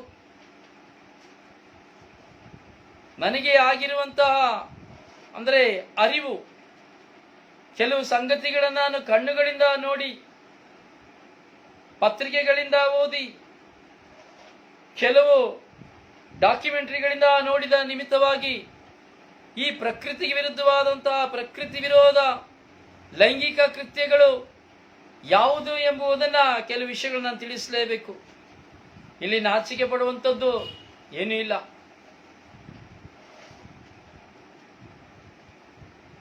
ಈ ಪ್ರಕೃತಿ ವಿರುದ್ಧವಾದಂತಹ ಲೈಂಗಿಕತೆ ಇವತ್ತು ಹೆಚ್ಚು ಹೋಗಿದೆ. ಹೆಣ್ಣಿನಂತೆಯೇ ಮಾಡಿದ ಸುಂದರವಾದ ಒಂದು ಆಕಾರಗಳನ್ನು ಇಟ್ಟುಕೊಂಡು ಅದರೊಡನೆ ಸಂಭೋಗ ಮಾಡುವವರು, ಪುರುಷನಂತೆಯೇ ಇರುವಂತಹ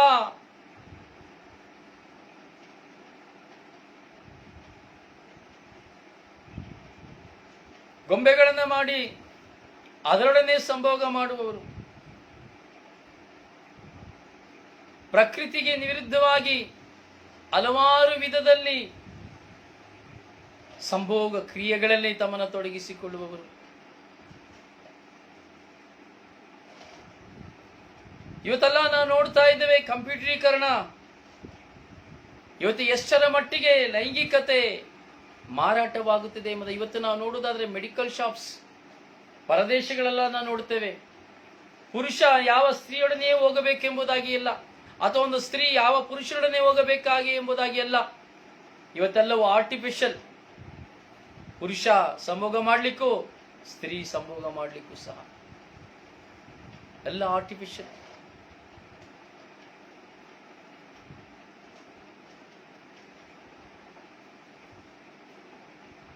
ಪ್ರಕೃತಿಯೊಡನೆ ಸಂಭೋಗ, ಪ್ರಕೃತಿ ವಸ್ತುಗಳೊಡನೆ ಸಂಭೋಗ, ಪ್ರಕೃತಿಯ ಪ್ರಾಣಿಗಳೊಡನೆ ಸಂಭೋಗ. ಯಾಕೆ? ಸತ್ತ ಶವದೊಡನೆ ಸಂಭೋಗ, ಸತ್ತು ಹೋದ ಶವದೊಡನೆ ಸಂಭೋಗ. ಇದೆಲ್ಲ ಸತ್ಯ. ಇದೆಲ್ಲ ಸತ್ಯ, ಸುಳ್ಳು ಯಾವುದೂ ಇಲ್ಲ.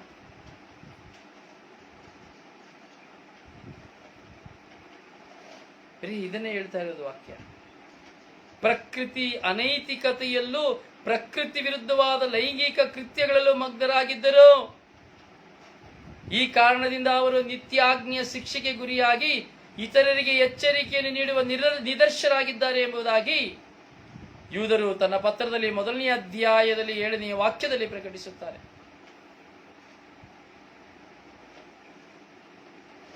ಯೋಚಿಸಬೇಕು. ಸೊದೋಮ್ ಗೋಮರದ ನಾಶ ಪ್ರಕೃತಿಗೆ ವಿರುದ್ಧ. ಗಂಡಸು ಗಂಡಸಿನೊಡನೆ, ಹೆಂಗಸು ಹೆಂಗಸಿನೊಡನೆ.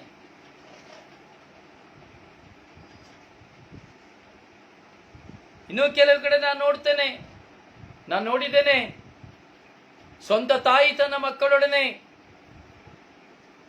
ತಂದೆ ತನ್ನ ಮಗಳೊಡನೆ. ಹೆಚ್ಚು ನಾನು ನೋಡಿದ್ದೇನೆ ಸ್ವಂತ ತಾಯಿ ತನ್ನ ಮಕ್ಕಳೊಡನೆ,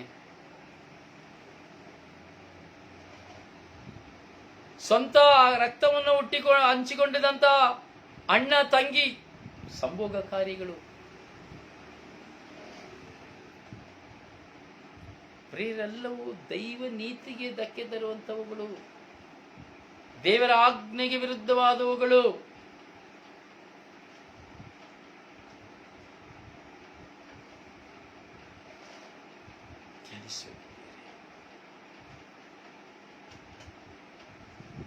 ನಾವು ಈ ಧ್ಯಾನವನ್ನು ಧ್ಯಾನಿಸಬೇಕಾದ್ರೆ ನಮ್ಮ ಮನಸ್ಸಿನಲ್ಲಿ ಕಳವಳ ಬರಬಹುದು, ಭಯ ಬರಬಹುದು, ಅಥವಾ ನಾವು ಮಾಡಿದಂತಹ ಯಾವುದೇ ತಪ್ಪುಗಳು ನಮ್ಮ ನೆನಪಿಗೆ ಬರಬಹುದು. ಯಾವುದಕ್ಕಾಗಿ? ನಾವು ಪರಿವರ್ತನೆ ಹೊಂದುವುದಕ್ಕಾಗಿ, ನಮ್ಮನ್ನು ನಾವು ಪರಿವರ್ತಿಸಿಕೊಳ್ಳುವುದಕ್ಕಾಗಿ.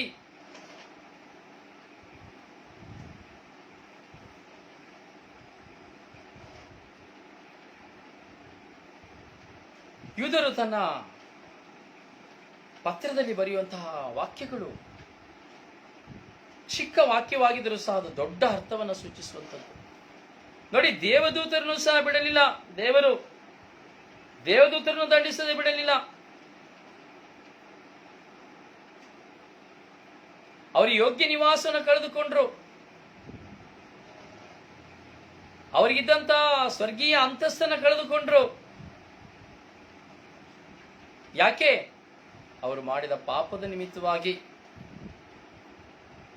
ಅವರು ಮಾಡಿದ ದ್ರೋಹದ ನಿಮಿತ್ತವಾಗಿ. ಹೀಗಿರುವಾಗ ದೇವದೂತರೇ ಇಷ್ಟನ್ನೆಲ್ಲ ಕಳೆದುಕೊಂಡ್ರೆ ಅಂತ ಹೇಳ್ಬೇಕಾದ್ರೆ ಮನುಷ್ಯರಾಗಿರುವಂತಹ ನಾವುಗಳು ಏನನ್ನ ಕಳೆದುಕೊಳ್ಳುವುದಿಲ್ಲ? ಇವತ್ತು ನೋಡಿ, ಎಷ್ಟು ಜನ ಈ ಸಂಭೋಗಕ್ಕಾಗಿ, ಈ ಲೈಂಗಿಕತೆಗಾಗಿ, ಕಾಮಾಭಿಲಾಷೆಗಾಗಿ ಇರುವ ಆಸ್ತಿಯನ್ನೆಲ್ಲ ಮಾರಿಬಿಡ್ತಾರೆ. ಯಾವಳೋ ಒಬ್ಬಳಿಗೋಸ್ಕರವಾಗಿ ಇರುವುದನ್ನೆಲ್ಲವನ್ನ ಮಾರಿ ಮನೆ ಕಟ್ಟಿಸಿ ಕೊಡ್ತಾನೆ, ಕಾರ್ ತೆಗೆದುಕೊಡ್ತಾನೆ, ಬಂಗಲೆ ತೆಗೆದುಕೊಡ್ತಾನೆ, ಬಂಗಾರ ತೆಗೆದುಕೊಡ್ತಾನೆ, ಎಲ್ಲಾ ಮಾಡ್ತಾನೆ. ಸ್ವಂತ ಹೆಂಡತಿಯನ್ನು ತಿರುಗಿ ನೋಡೋದಿಲ್ಲ.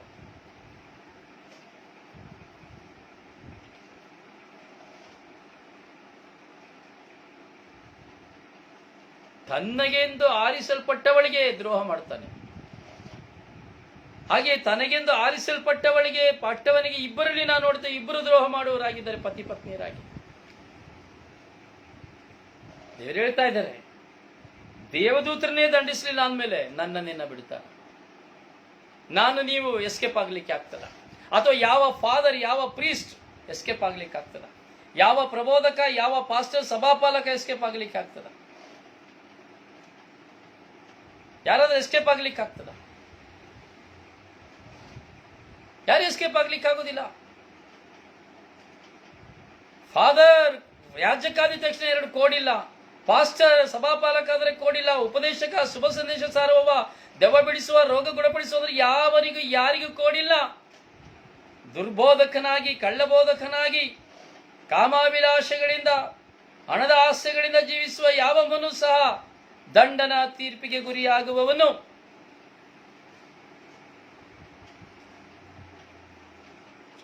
ಯಾರಿಗಾದ್ರೂ ಹೇಳುವಂತಹ ಸಂದೇಶ, ನೀವು ಕೇಳ್ತಾ ಇರುವಂತಹ ಸಂದೇಶ ತಪ್ಪು ಎಂಬುದಾದರೆ ಖಂಡಿತವಾಗಿ ನೀವು ನನಗೆ ಹೇಳ್ಬೋದು. ನೇರವಾಗಿ ನೀವು ಸಂಭಾಷಣೆ ಮಾಡಬಹುದು, ಅಥವಾ ಇಲ್ಲಿಯೇ ನೇರವಾಗಿ ನೀವು ಪ್ರಶ್ನೆಯನ್ನ ಕೇಳಬಹುದು, ಅಥವಾ ನೀವು ಹೇಳ್ತಿರುವುದು ತಪ್ಪು ಬ್ರದರ್ ಎಂಬುದಾಗಿ ನೀವು ಇಲ್ಲಿ ಹೇಳಬಹುದು, ಅಥವಾ ನಿಮಗೆ ಸರಿ ಅಂದ್ರೆ ಹೌದು ಇದು ಸರಿ ಎಂಬುದಾಗಿ ನೀವು ಹೇಳಬಹುದು. ಅದನ್ನು ಬರೀಲಿಕ್ಕೆ ಆಗೋದಿಲ್ಲ ಅಂದ್ರೆ ಮೌನವಾಗಿದ್ದು ಕುಳಿತು ಕೇಳಬಹುದು. ಮಾತ್ರ ಬರೀ ಕೇಳಿ ಸುಮ್ಮನಿರಬಾರದು, ಕೇಳಿ ಪರರಿಗೂ ತಿಳಿಸಬೇಕು. ಪರರನ್ನು ಈ ಸ್ವರ್ಗೀಯ ಯಾತ್ರೆಗೆ, ಈ ಸ್ವರ್ಗೀಯ ಶುಶ್ರೂಷೆಗೆ ನೀವು ಕರೆತರಬೇಕು.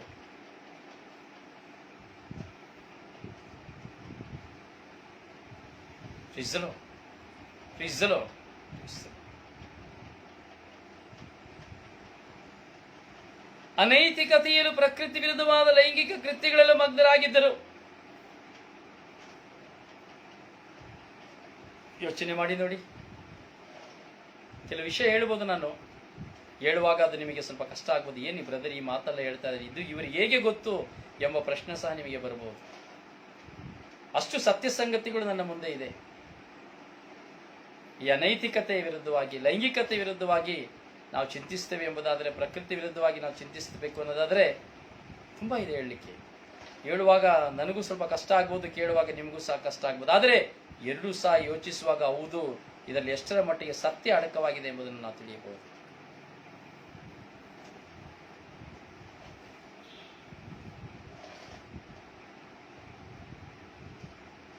ಅದಕ್ಕೆ ಯಾಕೊಬ್ರು ಹೇಳ್ತಾರೆ, ಈ ದುರ್ಬೋಧಕರು ಕೂಡ ಹಾಗೆಯೇ ವರ್ತಿಸುತ್ತಾರೆ. ಕನಸು ಕಾಣುವರಂತೆ ತಮ್ಮ ಶರೀರವನ್ನು ಪಾಪ ಕಳಂಕದಿಂದ ಮಲಿನವಾಗಿಸಿಕೊಳ್ಳುತ್ತಾರೆ. ಕನಸು ಕಾಣುವರಂತೆ ತಮ್ಮ ಶರೀರವನ್ನ ಅವರು ಮಲಿನವಾಗಿಸಿಕೊಳ್ಳುತ್ತಾರೆ ಪಾಪ ಕಳಂಕದಿಂದ.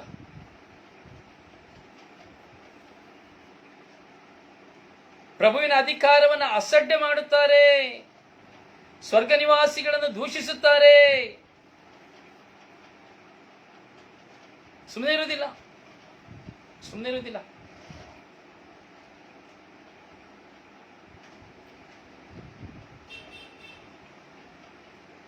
ತಮಗೆ ದೇವರು ಕೊಟ್ಟಂತ ಅಧಿಕಾರವನ್ನು ಅಸಡ್ಡೆ ಮಾಡ್ತಾರೆ.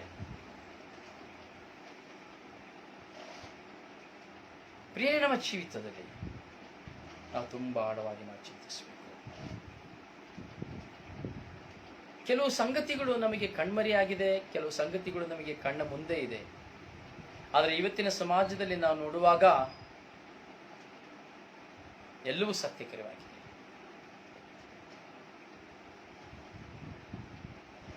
ನೋಡಿ, ಇವತ್ತು ತಂದೆ ತಾಯಿಗಳು ತನ್ನ ಮಕ್ಕಳನ್ನು ವ್ಯಭಿಚಾರಿಗಳಾಗಿ ಮಾಡ್ತಾ ಇದ್ದಾರೆ. ಹೆಚ್ಚು ಪಕ್ಷದಲ್ಲಿ ನಾನು ನೋಡುವಾಗ ತಾಯಿಯಾದವಳು ತನ್ನ ಮಗಳು ಯಾರಾದರೂ ಒಬ್ಬ ಹುಡುಗನನ್ನ ಪ್ರೀತಿಸುತ್ತಾಳೆ ಅಂದ್ರೆ ಸಂಪೂರ್ಣ ಪ್ರೋತ್ಸಾಹ ಕೊಡ್ತಾಳೆ. ಅಪ್ಪನಿಗೆ ಗೊತ್ತಾಗಬಾರ್ದು, ಡ್ಯಾಡಿಗೆ ಗೊತ್ತಾಗಬಾರ್ದು, ಆಯ್ತಾ, ಟೈಮ್ ಸರಿಯಾಗಿ ಬಂದ್ಬಿಡ್ಬೇಕು, ಎಲ್ಲೂ ಸಿಕ್ಕಿಕೊಳ್ಬಾರ್ದು ಎಂಬುದಾಗಿ ತಾಯಿ ತನ್ನ ಮಗಳನ್ನ ಪ್ರೋತ್ಸಾಹಿಸುತ್ತಾಳೆ ವ್ಯಭಿಚಾರ ಮಾಡಲಿಕ್ಕೆ. ಅಂತ ಒಳ್ಳೆ ಕಾಲ ಈ ಕಾಲ. ಹಾಗೆ ತಾಯಿ ಬೇರೊಬ್ಬರನ್ನ ಇಟ್ಕೊಂಡಿರ್ಬೇಕಾದ್ರೆ ಮಗಳು ಸಪೋರ್ಟ್ ಮಾಡ್ತಾಳೆ, ಆ ಕಡೆ ಇಲ್ಲಿ ಅಮ್ಮ ಸಪೋರ್ಟ್ ಮಾಡ್ತಾಳೆ ಮಗಳಿಗೆ, ಇಲ್ಲಿ ತಾಯಿ ಸಪೋರ್ಟ್ ಮಾಡ್ತಾಳೆ, ಅಲ್ಲಿ ಮಗಳು ಸಪೋರ್ಟ್ ಮಾಡ್ತಾಳೆ. ಎಷ್ಟು ಒಳ್ಳೆ ಫ್ಯಾಮಿಲಿ ನೋಡಿ. ನಾನು ಇದನ್ನೆಲ್ಲ ಕಣ್ಣುಗಳಿಂದ ನೋಡಿದ್ದೇನೆ. ಅಮ್ಮ ಹಲವಾರು ಜನರೊಡನೆ, ಮಗಳು ಸಹ ಹಲವಾರು ಜನರೊಡನೆ. ಅದರಲ್ಲಿ ಮಧ್ಯದಲ್ಲಿ ಇರುವಂತಹ ಮಗನಿಗೆ ಒಳ್ಳೆ ಗಿಂಬಳ, ಈ ಕಡೆನೂ ದುಡ್ಡು, ಆ ಕಡೆನೂ ದುಡ್ಡು.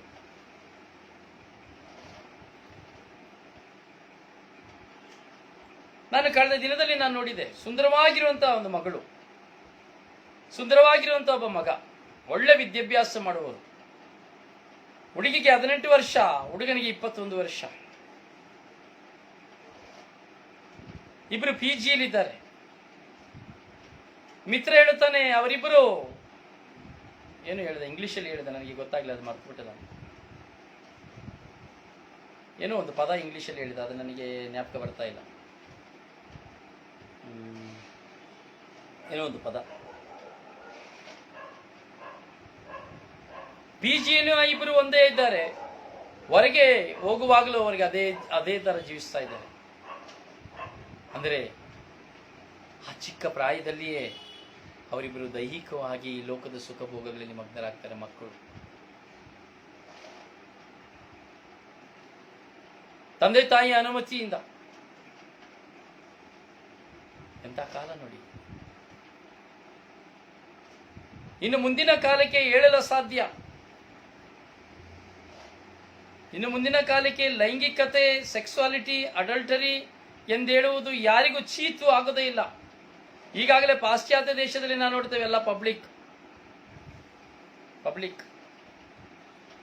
12 ವರ್ಷಕ್ಕೆ 13 ವರ್ಷ ಆಗುವಾಗಲೇ ಹುಡುಗಿ ತನಗಿಷ್ಟ ಬಂದವ್ರ ಜೊತೆ ಹೋಗ್ಬೋದು, ಮನೆಗೆ ಕರ್ಕೊಂಡು ಹೋಗ್ಬೋದು, ಹುಡುಗ ಮನೆಗೆ ಕರ್ಕೊಂಡು ಹೋಗ್ಬೋದು. ಸೊ ಇನ್ನೊಂದು 5 ವರ್ಷ ಹೆಚ್ಚಿಲ್ಲ, ಇನ್ನು 5-10 ವರ್ಷದೊಳಗಡೆ ನಮ್ಮ ಮಧ್ಯೆ ಸಂಪೂರ್ಣವಾಗಿ ಇದು ಸಂಭವಿಸಿಬಿಡ್ತದೆ. ಇನ್ನು ವಿವಾಹ ಎಂಬ ಸಂಸ್ಕಾರಕ್ಕೆ ವ್ಯಾಲ್ಯೂ ಇರೋದಿಲ್ಲ.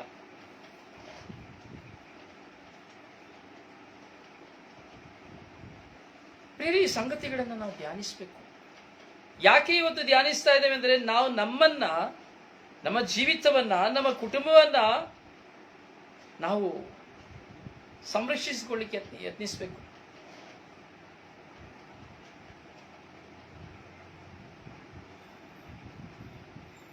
ನಮ್ಮನ್ನ ನಾವು ಮತ್ತೊಬ್ಬರಿಗೆ ಎಚ್ಚರಿಕೆ ಕೊಟ್ಟುಕೊಳ್ಳಿಕ್ಕಾಗಿ ನಾವು ಪ್ರಯತ್ನಿಸಬೇಕು.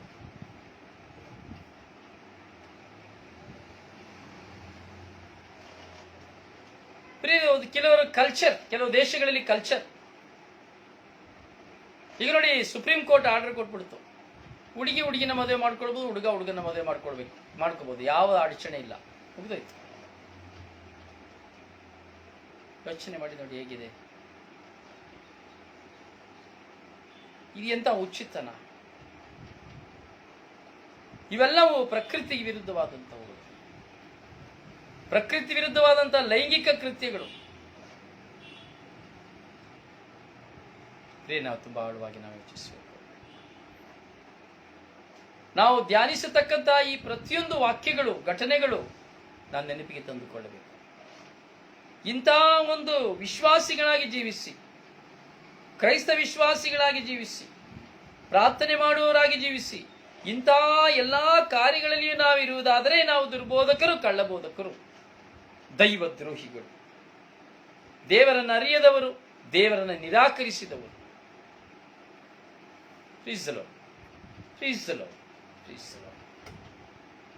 ಪ್ರಿಯ, ನಾವು ಆಲಿಸಬೇಕು ಪ್ರಿಯರೇ, ತುಂಬಾ ಆಳವಾಗಿ ನಾವು ಚಿಂತಿಸಬೇಕು. ಕೆಲವು ವಿಷಯಗಳನ್ನ ಕೇಳುವಾಗ ಏನಪ್ಪಾ ಇದು ಎಂಬುದಾಗಿ ಹೇಳ್ಬೋದು, ಆದರೆ ಆ ವಿಷಯ ನಾವು ಧ್ಯಾನಿಸಬೇಕು, ಆ ವಿಷಯದ ಬಗ್ಗೆ ನಾವು ಚಿಂತಿಸಬೇಕು. ಹೀಗೆ ದುರ್ಬೋಧಕರು, ಕಳ್ಳಬೋಧಕರ ಬಗ್ಗೆ ನಾವು ಎಚ್ಚರಿಕೆಯಾಗಿರಬೇಕು. ಒಂದು ವ್ಯಕ್ತಿ ಪ್ರಾರ್ಥನೆ ಮಾಡಿದ ತಕ್ಷಣ ನಂಬಿಡಬಾರ್ದು. ಒಂದು ವ್ಯಕ್ತಿ ಸಭೆಯಲ್ಲಿ ಬಂದಿದ ತಕ್ಷಣ ನಂಬಿಡಬಾರ್ದು. ಒಂದು ವ್ಯಕ್ತಿ ನಮ್ಮ ಜೊತೆ ಚೆನ್ನಾಗಿ ಮಾತಾಡ್ಬಿಟ್ಬಿಟ್ರೆ ನಂಬಾರ್ದು. ಯಾವುದೇ ವ್ಯಕ್ತಿ ಎದುರು ನಾವು ಎಚ್ಚರಿಕೆಯಿಂದಿರಬೇಕು.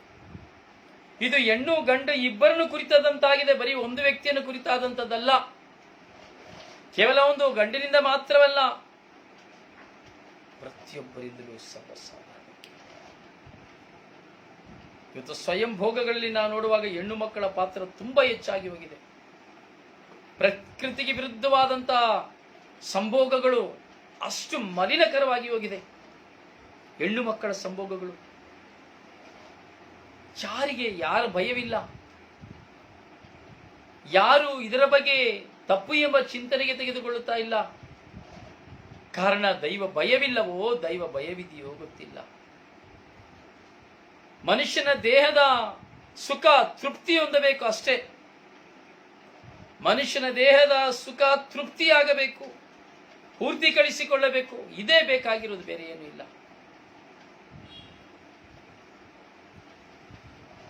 ಎಷ್ಟೋ ಜನ ನಾವು ನೋಡ್ತೇವೆ ಹೆಣ್ಣು ಮಕ್ಕಳನ್ನ ಪ್ರಾಣಿಗಳಿಂದ ಸಂಭೋಗ ಮಾಡುವವರು, ಪ್ರಾಣಿಗಳೊಡನೆ ಸಂಭೋಗ ಮಾಡುವವರು. ಹೌದು ಪ್ರಿಯರೇ, ನಿಮಗೂ ಗೊತ್ತಿರೋ ವಿಷಯನೇ ಇದೆಲ್ಲ. ನಾನು ಹೇಳ್ತಾ ಇದರೇನು ವ್ಯತ್ಯಾಸವಿಲ್ಲ. ಏನ್ ಬ್ರದರ್ ಇದನ್ನೆಲ್ಲ ಹೇಳ್ತಾ ಇದ್ದೀನಿ, ಇದು ಸತ್ಯವನ್ನೇ ಹೇಳ್ತಾ ಇದ್ದೇನೆ. ಅಂದ್ರೆ ನಾವು ತಿಳಿದುಕೊಳ್ಳುವ ಒಂದು ಪ್ರಕೃತಿ ವಿರುದ್ಧವಾಗಿ, ದೇವರಿಗೆ ವಿರುದ್ಧವಾದಂತಹ ಸಂಭೋಗ ಕಾರ್ಯಗಳು, ವ್ಯಭಿಚಾರ ಜೀವನಗಳು, ಲೈಂಗಿಕಗಳು ಯಾವುದು ಎಂಬುದು ನಮಗೆ ಮನವರಿಕೆ ಆಗಬೇಕು. ಆಗಿದ್ರೂ ಸಹ ನಾವು ಅದನ್ನು ಅರ್ಥಕೊಳ್ಳಬೇಕು. ಸಂಭೋಗಗಳಿಗಾಗಿ ಪ್ರಾಣಿಗಳನ್ನ ಮನೆಯಲ್ಲಿ ಸಾಕುವಂತ ಹೆಣ್ಣು ಮಕ್ಕಳಿದ್ದಾರೆ. ಮನುಷ್ಯನಿಗೆ ಕೊಡುವ ಪ್ರೀತಿಗಿಂತ ಪ್ರಾಣಿಗಳಿಗೆ ಪ್ರೀತಿಯನ್ನು ಕೊಡುವಂತ ಹೆಣ್ಣು ಮಕ್ಕಳಿದ್ದಾರೆ.